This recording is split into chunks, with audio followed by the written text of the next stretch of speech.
Good afternoon, guys. Welcome back to Talbot Industries. Today we're going to go over installing a security bypass cable on a 2018 Dodge Ram. If you have a 2018 Chrysler product, you're going to need this bypass cable installed if you have to do any sort of programming or aftermarket add-ons that require the use of the OBD port.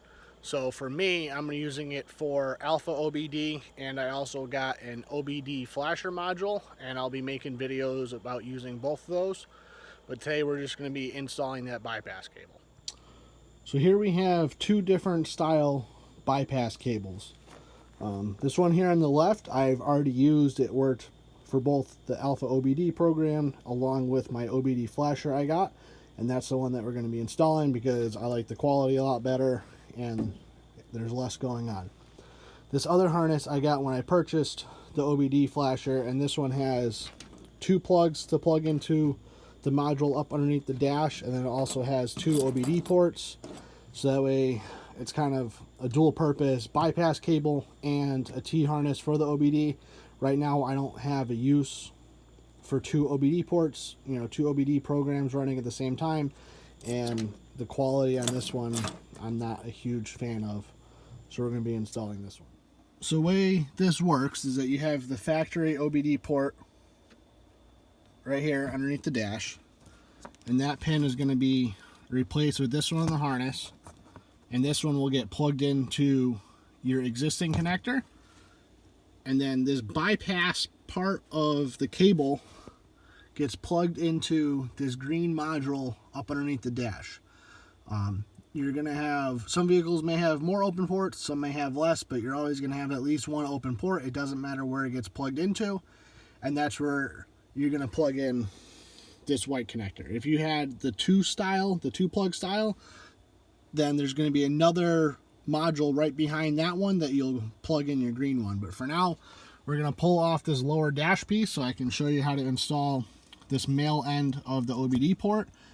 You don't have to pull this off. You can get up there behind there and unclip it, but I'm going to take it off to show you.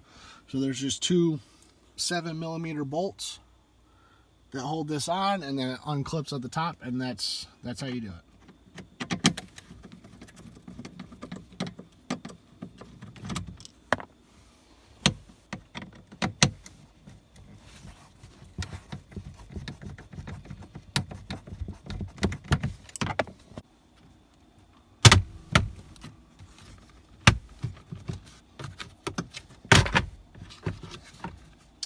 Pop off,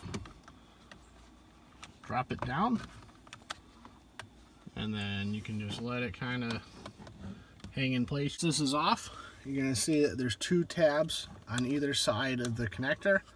You'll press those in, and then you can pull it out from the back side, and now you can also see better that green module that you're going to plug in the white into, and then behind that is a white one with green connectors, depending on which bypass cable you have. So that's unplugged. Now you'll be able to plug in your new one. Make sure it's orientated the same direction. And this one, get that out of the way, will just snap right in place as well. Just like that. Connect these two ends together and then plug this in. Those two ends are plugged in, and plugged it in the top one there because it is the easiest one to get to. And now this panel can go back. Snap back in place, and put these bolts back in.